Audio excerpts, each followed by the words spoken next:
특별히 우리 성령 강림주를 맞이해 성령 충만 받으십시다. 인사하겠습니다. 성령 충만 받으세요. 인사하겠습니다. 예, 잘 오셨습니다. 예, 오늘 말씀은 요한일서 말씀드리겠습니다. 1장 3절에서 7절.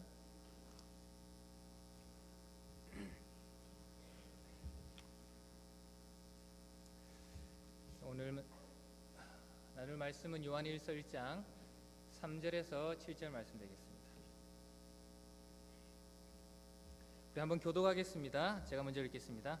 우리가 보고 들은 바를 너희에게도 전함은 너희로 우리와 사귐이 있게 하려 함이니 우리의 사귐은 아버지와 그의 아들 예수 그리스도와 더불어 누림이라.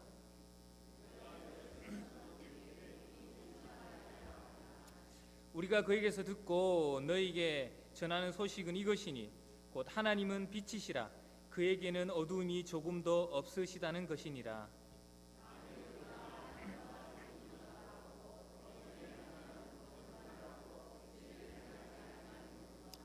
같이 읽겠습니다. 그가 빛 가운데 계신 것 같이 우리도 빛 가운데 행하면 우리가 서로 사귐이 있고 그가 아들 예수의 피가 우리를 모든 죄에서 깨끗하게 하실 것이요. 아멘. 제가 자랄 때만 해도 여자아이들에게 누구와 사귈 것이냐, 누구와 결혼을 할 것이냐 이렇게 물으면 백마탄 왕자라고 대답을 했습니다. 요즘은 어떤지 모르겠습니다. 사실 뭐 여자들이면 이 같은 동화 속의 이야기를 한 번씩은 다 꿈꿀 거라고 생각합니다. 그 꿈 같은 이야기가 어제 또 한 번 이렇게 현실이 되었습니다. 바로 전 세계의 관심 속에서 백년 가약을 맺은 우리 영국의 해리 왕자와 메건 마클 부부입니다. 우리 해리 왕자는 33세고요. 메리 마클 우리 자매가 아닌가? 메리 마클은 36살. 그러니까 3살이 연상이에요. 그죠? 그리고 배우였죠. 미국의 배우였습니다. 그래서 어제 윈저성 내에 있는 세인트 조지 예배당에서 결혼식을 마치고요. 비공개로 연애를 열고요. 그다음에 윈저성으로 돌아가서 첫날 밤을 보냈다는 뉴스를 들었습니다. 여러 가지 이번에 이 해리 왕자 결혼으로서 영국 왕실이 조금 많이 곤란했습니다. 왜냐하면 그 이제 아내가 될 그 메건 마클이 여러 가지 조금 가정사가 복잡했거든요. 우선은 이혼을 했고요. 그 다음에 3년 연상이었죠. 그리고 또 메건 마클은 지금 사진에 나오는데 결혼에 한번 결혼에 실패한 경험이 있어요. 두 번째 경우 재혼인 셈이죠. 그 다음에 또 이제 어머니가 흑인이에요. 그래서 아마 최초로 이제 흑인의 혈통이 이제 영국 왕실에 들어가니까 영국 그 신문에서 가십을 하는 그 신문에서 엄청 막 이제 신문을 팔기 위해서 하니까 영국 왕실이 하여튼 곤욕을 이번에 치렀어요. 그래도 anyway 이제 결혼식을 저렇게 잘 치르고 전날 밤을 지내고요. 22일부터 22일이 아버지 우리 찰스 황태자의 70번째 생일이라고 합니다. 거기에 공식석이 이제 왕실의 가든 파티를 열는데 거기서부터 이제 공식 행사에 참석하고 공식 일정을 왕자와 이제 왕자 부부로서의 일정을 거행한다고 합니다. 여러분 우리가 누구를 안다는 것은 참으로 중요합니다. 누구와 교제를 하고 사귐을 갖는 것은 특히 우리 여기 있지만 젊은이들에게는 더욱더 중요합니다. 왜냐하면 때로는 그 사귐이 우리의 인생을 좌지우지하기도 하기 때문입니다. 우리가 사귐을 통해 교제를 나누는 사람들이 우리의 삶에 큰 영향력을 미치기 때문입니다. 이번에 제가 저희 아버지 팔순과 선교 대회로 한국을 방문하고 왔는데요. 이렇게 조금 길게 그리고 먼 여행을 할 때면 한국에 가족이나 아는 사람이 있고 없고가 얼마나 큰지 이렇게 몸으로 체험하게 됩니다. 저는 아직 이제 부모님이 살아계시고 부산에 계시기 때문에 한국을 방문할 때마다 갈 곳이 있고 지낼 곳이 있다는 것이 참 큰 위안이 됩니다. 정말 사실입니다, 여러분. 한국을 방문했는데 지낼 곳이 없다. 마음적으로도 참 불안하지만 또 물질적으로도 아주 큰 부담이 되잖아요. 그래서 저는 뭐 갈 때마다 부모님이 계시니까 얼마나 큰 위안이 되고 힘이 되는지요. 그리고 저희 큰딸이 지난 평창 올림픽 때에 캐나다 팀 볼런티어로 참석을 해서 지금 올림픽을 치르고 아직까지 한국에 머물고 있습니다. 근데 그 머물고 있는 곳이 제가 중고등부 때에 가르쳤던 학생인데요. 지금은 이제 제 고등학교 때 제가 이제 그 중고등부 선생님에서 가르쳤는데 지금은 30대 후반으로 둘 다 결혼하고 교회를 잘 섬기고 있는 집사님이 되어 있는데 그 집에 머물고 있습니다. 그래서 얼마나 또 좋은지요. 그리고 이처럼 우리가 누구를 알고 교제를 하고 사귐이 있다는 것은 사실 우리가 삶을 살아갈 때 큰 힘이 되고 또 사실 그 어떤 것보다 자산입니다. 그렇죠? 그러므로 우리가 누구를 사귄다는 것은 중요한 일이며 또 좋은 사람을 사귀는 것은 꼭 필요한 일입니다. 그런데 새로운 사람을 사귄다는 것은 흥분되고 또 흥미롭고 기대가 되는 일이기도 하지만 또 한편으로는 긴장되기도 하고 우리에게 많은 것을 요구하는 쉽지 않은 일이기도 합니다. 왜냐하면 새로운 사람을 사귄다는 것은 우리에게도 많은 것이 요구되거든요. 특히나 시작은 아무나 할 수 있어요. 사람을 사귀는 것은. 근데 그 시작한 사귐을 계속적으로 좋게 유지하고 또 더욱 좋은 방향으로 발전시키는 것은 쉽지 않습니다. 사실 어렵습니다. 그래서 때때로 오히려 몰랐던 것이 더 좋았을 걸 하는 생각이 종종 드는 사귐도 솔직히 있습니다. 그러나 우리가 살아가는 동안에 이 사귐을 포기할 수 없는 이유는 우선은 첫 번째, 하나님이 우리를 사귐의 존재로 만드셨기 때문입니다. 우리는 하나님의 형상대로 지으심을 받았는데요. 하나님이 창조하셔서 하나님이 사귐의 존재잖아요. 그렇죠. 스피리추얼 빙이잖아요. 소셜 스피리추얼 빙이잖아요. 그러니까 하나님도 성부 하나님, 성자 하나님, 성령 하나님이 한 분 하나님이시지만 삼일째 하나님이 영원히 함께 하시며 교제하시는 하나님 아니죠. 그러니까 영원히 부족함도 없으시고 외로우시지 않으시고 완벽하시지 않습니다. 그래서 그 하나님의 형상으로 지음받은 우리도 반드시 사귐이 필요한 존재라는 거죠. 그리고 또한 여기에 덧붙여서 앞서 말한 것처럼 사귐에 좋은 점들이 있기 때문에 우리는 반드시 사귐을 가져야 한다는 겁니다. 그런데 사귐의 제일 첫 단계는 그러면 사귐의 제일 첫 단계는 여러분 무엇입니까? 사귀게 되는 새로운 사람에 대해 아는 것으로 우리는 사귐을 시작하게 됩니다. 이전에는 몰랐던 그 사람에 대해서 조금씩 하나씩 알아가는 과정이 시작됩니다. 몰랐던 부분을 알게 되면서 흥미가 생기고 친해지게 되고 점점 알지 못하는 사람들과 구별되는 그런 친숙함과 친근함이 생기게 됩니다. 저는 제가 지금 하고 있는 PDS 제자반을 제가 가르치고 있는데요. 이 제자반을 할 때마다 정말 이 사귐의 중요성을 제가 많이 느낍니다.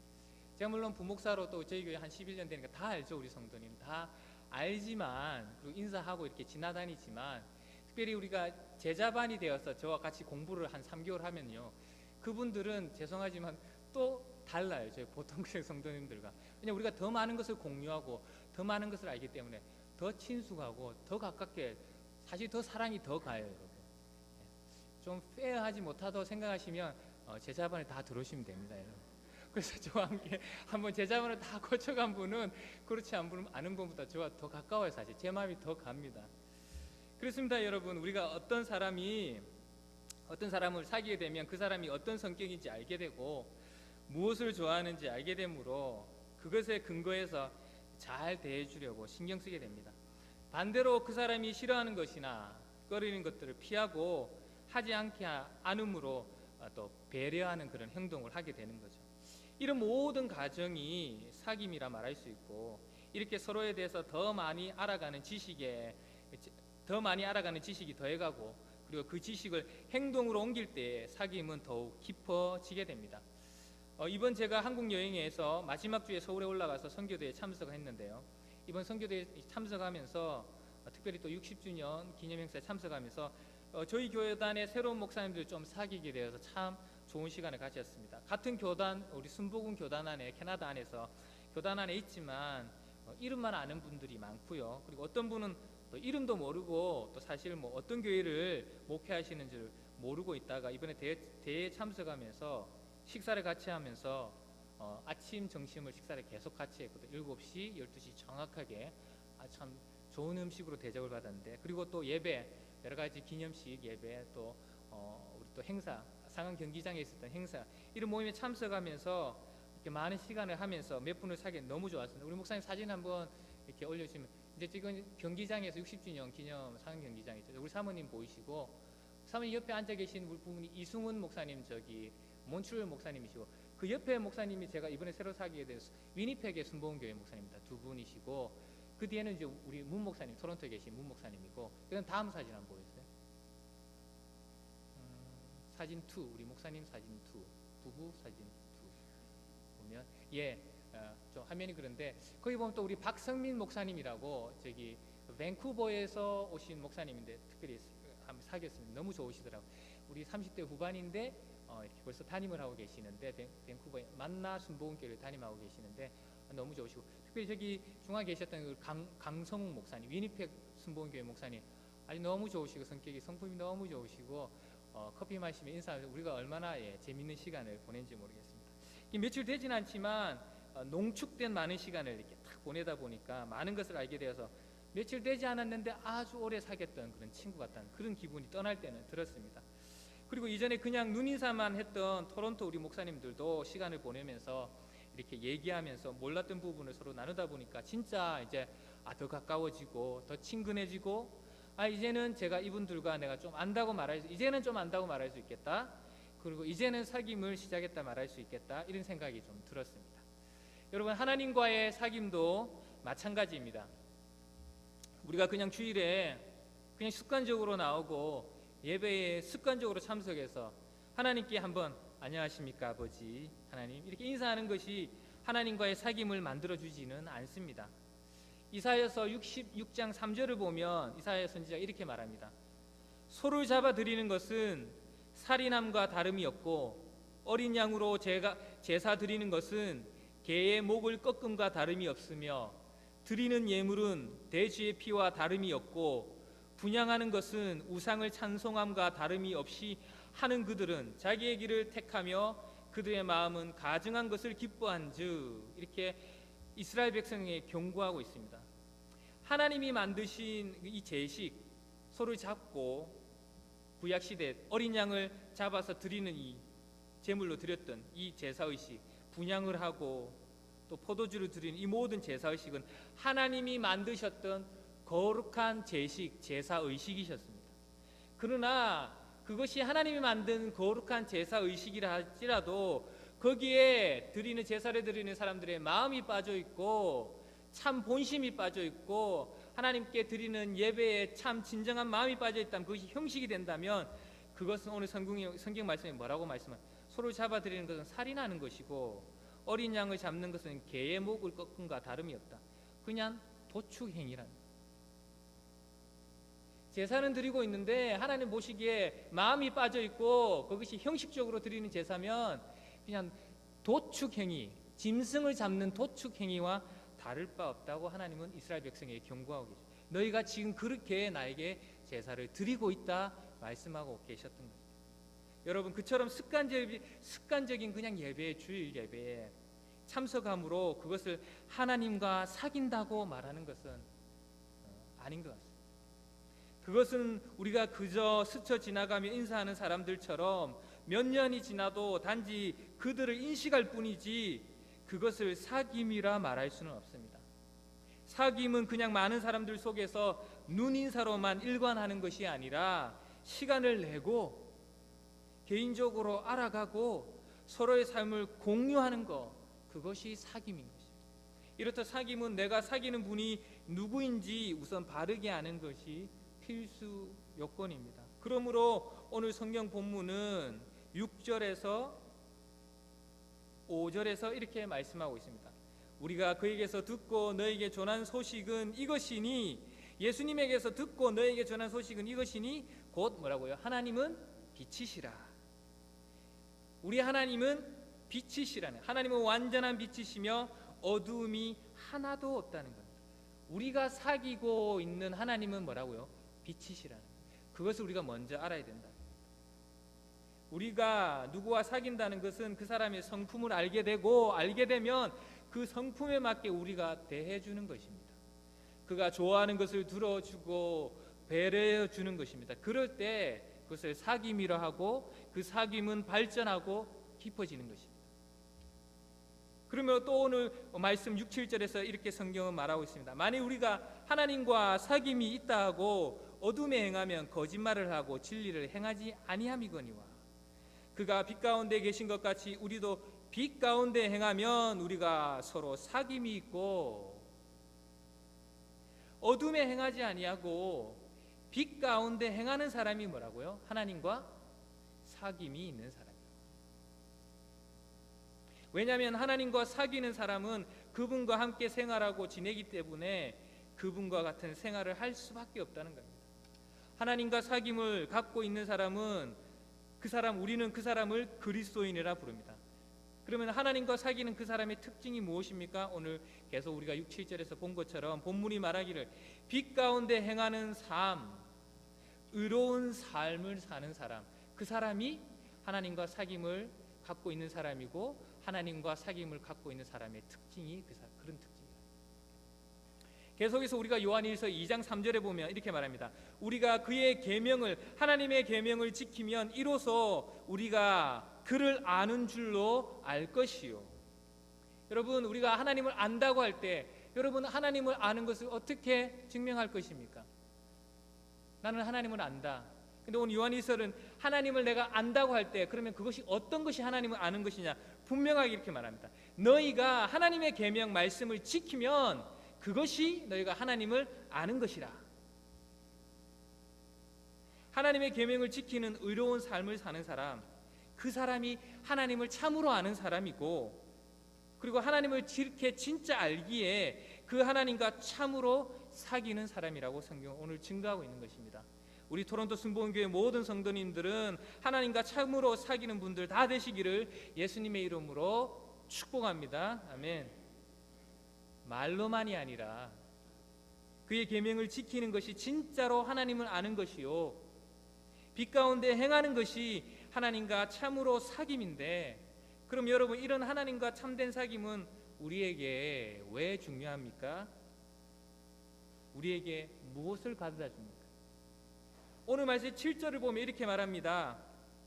그가 빛 가운데 계신 것 같이 우리도 빛 가운데 행하면 우리가 서로 사귐이 있고 그 아들 예수의 피가 우리를 모든 죄에서 깨끗하게 하실 것이요. 아멘. 성경이 이렇게 선포합니다. 빛 대신 하나님을 사귀기에, 그분과 교제하기에 우리 또한 빛 가운데 행함으로 하나님과 참된 사귐 가운데 있는 사람은 뭐라고요? 죄사함의 확신이 있다는 거예요. 예수의 피가 우리를 모든 죄에서 깨끗하게 하실 것을 내가 안다. 넘치는 구원의 확신 가운데 살게 된다는 겁니다. 하나님과의 참된 사귐을 갖는 사람은 죄사함의 확신, 날마다 구원의 확신 가운데 살아가게 된다는 겁니다. 주 예수의 피가 나의 모든 죄를 사했다는 것을 확신하게 됩니다. 날마다 누구보다도 우리 스스로가 내 모든 죄가 예수의 피로 깨끗하게 씻겨졌고 구원받았다는 것을 확신하게 된다는 거예요. 예수의 피가, 그 아들 예수의 피가 나의 모든 죄에서 깨끗하게 하셨다. 그런 확신 가운데 살게 됩니다. 여러분, 우리가 구원받은 것은 성경이 말씀한 대로 로마서 10장 9절에 이렇게 말씀하십니다. 너희가 만일 너희 입으로 예수를 주로 시인하고 또 하나님께서 그 예수를 죽은 자 가운데서 살리신 것을 너희 마음에 믿으면 구원을 받으리라. 하나님의 아들 주 예수가 나의 죄를 대신해 십자가에서 죽으시고 하나님의 능력으로 3일 만에 부활하심으로 나의 모든 죄가 사해졌다는 것을 믿을 때에 오직 이것을 믿음으로 우리는 구원받습니다. 여러분과 저는 이것을 믿음으로 구원받은 줄 믿습니다. 아멘. 그런데 그것을 오직 믿음으로는 구원받아요. 그런데 하나님을 믿는다 말을 하면서 그 사람이 여전히 어둠 가운데 가득하다면, 매일 밥 먹듯이 어두운 가운데서 행하면서 불의를 행한다면 여러분 어떻게 됩니까? 그 사람을 하나님과 참된 사귐 가운데 있다고 자신 있게 말할 수 있습니까? 성경으로는 그렇게 말하지 않지 않습니까? 만약 우리가 하나님과 사귐이 있다고 하고 그러면서 어두운 가운데 행하면 뭐라고요? 거짓말을 하는 것이라, 진리를 행하지 아니하는 것이라. 너희가 하나님과 참된 사귐이 있다고 말하면서 그것이 진실이 되려면 뭐라고요? 빛 가운데 행하라, 그렇게 말씀.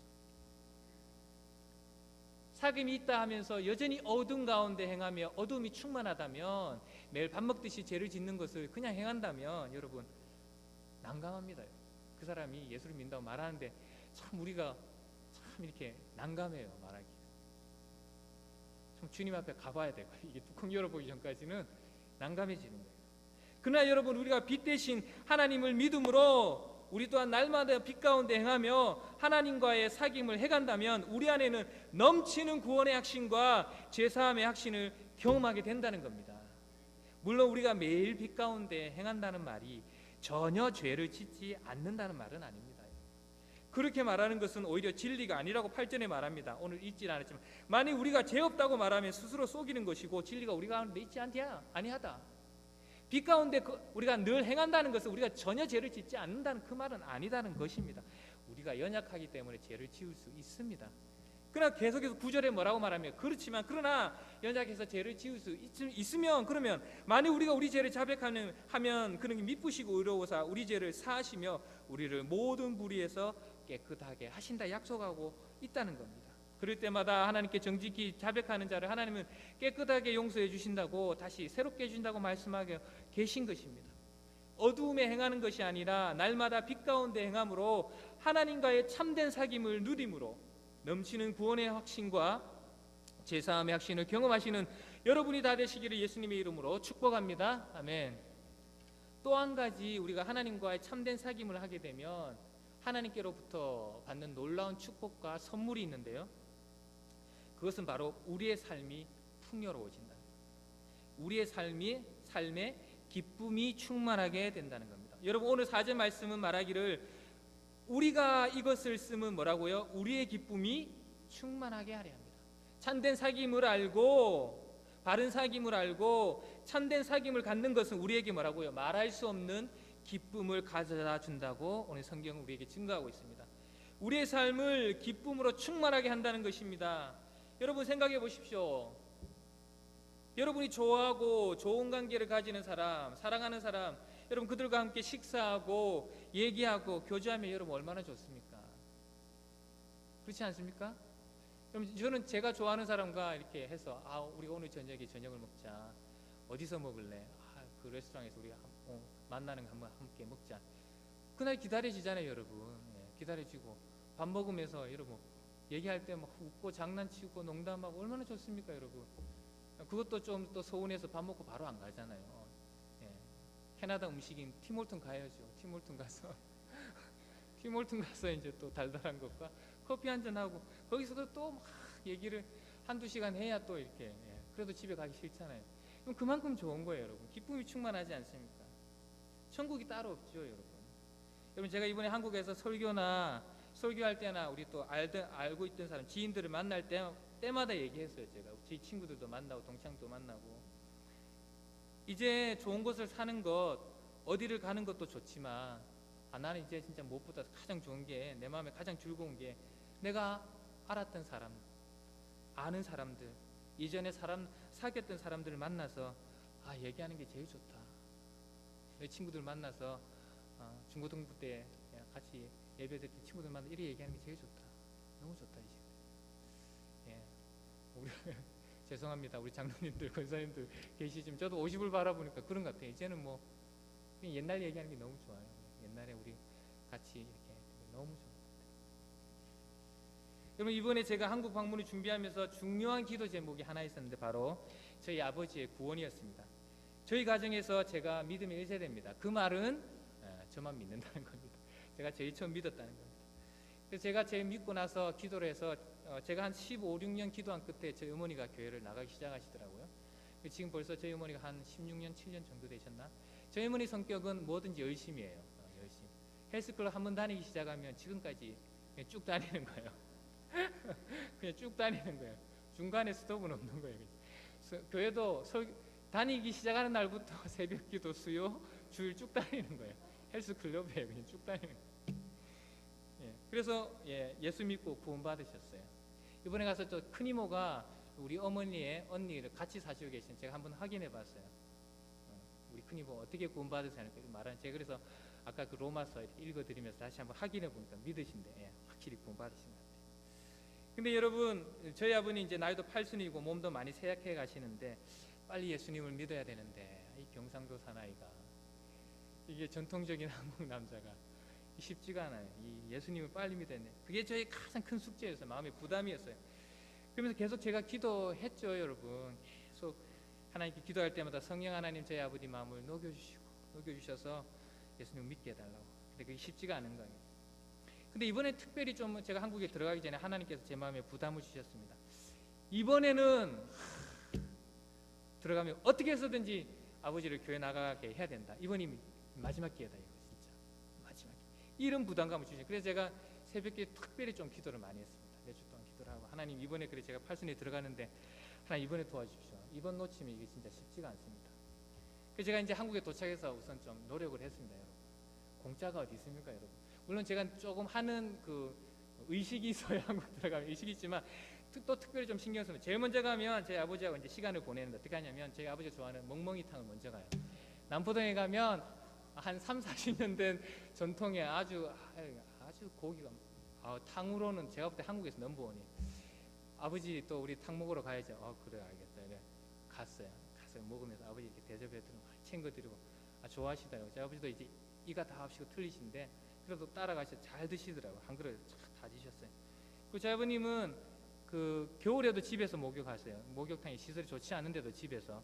근데 제가 이번에 가가지고 아버지 목욕탕에 또 저하고 한번 가야죠. 그래가지고 또 데리고 갔어요. 근데 제가 놀란 것은 작년에 저희 아버지 낙상하셔가지고 이제 계속 누워 계셔가지고 저희 집에서 한 100m 되는데 목욕탕이 걸음이 제가 한 3년 전에 뵀던 거 너무 달랐어요. 걸음을 너무 못 걸으시는 거예요. 제가 조금 충격을 받았어요. 그래서 제가 하여튼 부축해서 목욕탕을 갔어요. 그래서 가가지고 등도 밀어드리고, 제가 살은 저보다 많이 찌셨어요. 밀어드리고 저도 뒤로 앉아고 아버지 그냥 한 번만 아프지 않게 살 밀어주세요. 저는 때가 안 나오니까. 이래서 이렇게 하고 갔다 왔어요. 그리고 또 이제 물었어요. 제가 아버지 생일이 이제 팔순 이번 생일인데 선물로 뭘 해드릴까 이렇게 물으니까 어머니가 기뜸을 해주는 거예요. 작년에 사촌 누나가 정관장 그 액기스 홍삼정을 해줬는데 그게 한 달분인데 1년 동안 아껴서 먹고 있대. 조금씩. 그래서 내가 우리 그 다나와 이번에 설아 같이 갔는데 용돈을 많이 받았어요. 저를 따라다니면서 우리 사촌 누나한테. 그래서 제가 내놔라. 조금씩. 그리고 제 돈을 보태가지고 정관장에 갔어요. 가가지고 저희 아버님이 갖고 있던 그 한 달 그걸 3통짜리로 투자를 많이 했어요. 확 사가지고 갖다 드리니까 제 아버지가 너무 좋아하는 거예요. 예. 그리고 이번에 이제 가까운 친지들을 좀 모시고 이제 잔치는 아니지만 점심 식사를 조금 좋게 하고 싶었어요. 그래가 제가 조금 설치를 해가지고 이게 맛보다 이런 행사는 그잖아요. 폼이에요. 그죠? 폼이 좀 나야 돼. 그래서 좀 비싼 데를 한정식집을 예약을 했어요. 그래서 제가 이제 사촌 누나한테 전화를 고모하고 가까운 친지들만 한 20명 정도로 모았어요. 목사님하고. 그래서 우리 사촌 누나에 전화해서 이곳을 오라니까 저보고 막 이렇게 그러는 거예요. 왜 그렇게 비싼 데를 했냐고 막 그러는 거예요. 그래 내가 이런 행사는 좀 폼나게 해줘야 된다고 그렇게 했어요. 그래서 이제 잘 치렀는데 정신사를 잘 가지고 저희 아버님이 참 기뻐하시더라고요.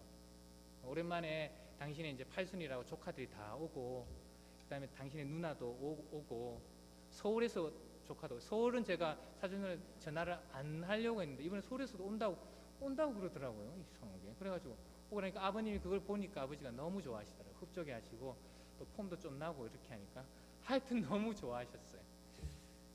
그러면서 이제 도착한 그 첫 주에 제가 섬겼던 중앙침례교회 제 와이프의 이제 모교인데 또 어머니가 제가 오셨다고 박 목사 왔다고 그 교회에 떡을 해하는 거예요. 그러면서 아버님은 막 이번에 같이 가야 된다고 얘기를. 그러니까 아버님은 뭐 따라오시더라고요. 근데 첫 번째는 꼭 이렇게 한 번씩 따라오세요. 한 4년 전도 그렇고 그 다음은 안 나와서 탈이지. 근데 그날 이제 예배에 참석했는데 마침 그날 설교자가 누구시냐니까 미국에서 오신 목사님이셨는데 나이가 87세인데 저보다 더 건강한 거예요. 아주 꼿꼿하시고 아주 슬림하시면서.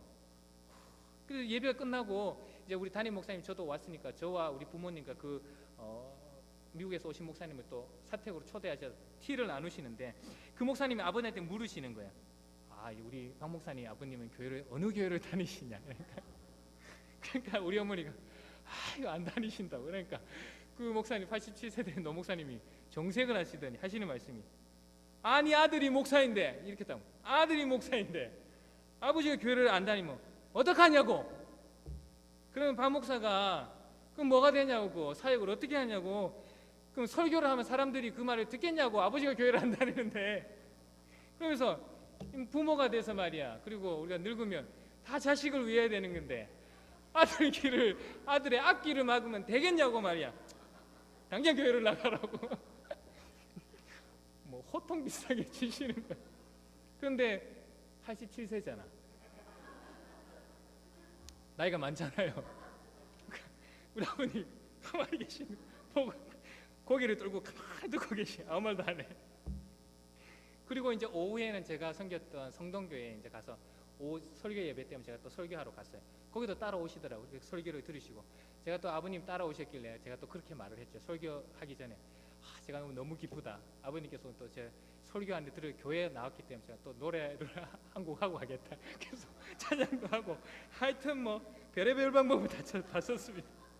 그러면서 예배가 끝나고 나서 이제 또 그쪽에 성동교회 담임 목사님과 장로님과 차를 나누고 한 20분 정도 차를 나누고 내려오는데 저희 어머니 기다리고 계셨어요. 같이 집에 가려고 기다리고 계셨는데 다른 성도님들하고 기다리고 계셨는데 제가 이제 내려오니까 어머니가 저보고 아이고 아비야 아버지가 여기 기다리면서 이제 우리 교회 사람들하고 약속을 했다. 다음 주부터는 교회 나오기로 약속을 했다. 할렐루야.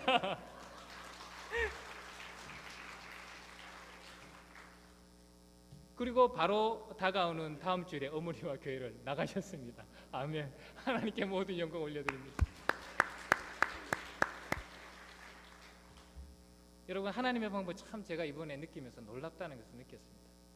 하나님 참 우리도 쓰셨지만 미국에서 오신 우리 목사님도 쓰시고 많은 사람들을 하나님의 방법대로 쓰셔서 뭐 복음을 우리 젊은 사람들에게 전하는 그런 논리가 아니라 정말 아들이 목사라는 그것을 쓰셔서 구원을 이루어 가시는 걸 보시면서 그리고 80평생까지 저희 아버님 대단하신 분이거든요. 그렇게 안 믿으시는 분이 이번에 따라가시더라고요. 지금은 뭐 하여튼 모양새가 좀 끌려가는 모양새인데 가다 보면 가랑비에 옷이 젖고 속히 구원이 이루어질 줄 믿습니다. 이미 이루어진 거라고 믿습니다. 근데 여러분 이런 여러 가지 방법도 있지만 그 배우는 제가 아까 말씀드린 제가 아버지와 함께 했던 그 사귐의 시간이 큰 역할을 감당했다고 저는 믿습니다. 저희 아버지가 참 기뻐하시더라고요. 점심 식사하고 끝나시면서 많이 드시진 않는데 기뻐하시고 이렇게 다니시면서 우리 내려온 조카한테 많이 먹으라면서 이렇게 폼도 잡으시고 그게 보여요. 옆에서 보니까 그러니까 기분이 너무 좋은 거예요.